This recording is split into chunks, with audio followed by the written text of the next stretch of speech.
I would say for me, like, I always loved BMX and I always loved moto. I skated. I actually even rollerbladed, a little bit.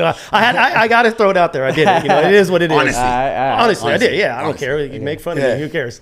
But I also skateboarded. But I don't know, moto and dirt bikes I always loved, and I was always doing tricks on my dirt bikes. So or on my BMX bike, and then I'd say probably right around the same time Crusty Demons came out, I started seeing Metzger, Deegan, all those dudes doing tricks where I was like, well, shit, I can do that trick on my dirt bike or on my bicycle. I should try it on my motorcycle. Got you. But dude, there would be months where I wouldn't ride because we couldn't afford to fix my bike after I crashed it, or if I blew it up, I'm like, we don't have an extra $150 right now. We got to go get some more Top Ramen and PB and J's. Right. So and I feel like that's the hard part with moto is how expensive it is to get into it.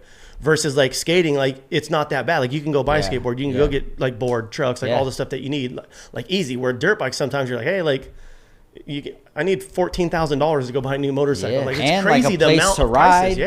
Prices. It seems the place to ride is a big one. Yeah, it seems like a hard thing to be able to get into. Yeah, a lot of the tracks are getting shut down right now too because of insurance stuff and it's just weird. So it's there was so many tracks out here in California. I would say we went from about 8 tracks that were fairly close to about 3 within a few months. Really? Yeah, pretty gnarly for kids trying to come up and go race and do that stuff. If you don't know someone or have a facility to go to, it's hard. It is. It's getting harder. Yeah, there's a track in Verona, Lakeside.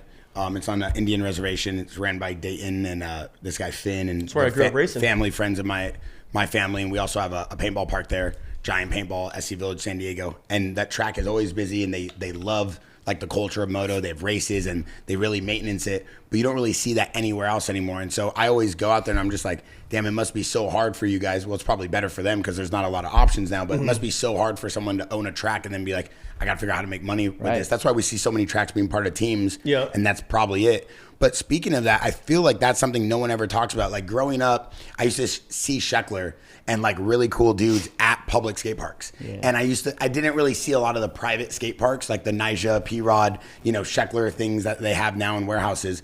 And it always felt like the public and the culture, you would go to a spot and everybody was there. Kind of like a Fairfax Street or kind of like La Cienega. Mm-hmm. But I feel as the culture of skating became more privatized, commercial, and then you got money, there's very few guys like P-Rod and Sheckler and Nyjah who are I'll just pay for my own spot, let all my boys always have a spot to skate at where they don't get in trouble.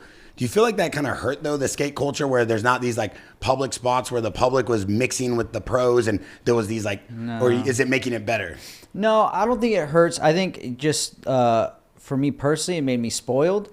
But other than that, I don't think it hurts because I still go skate street,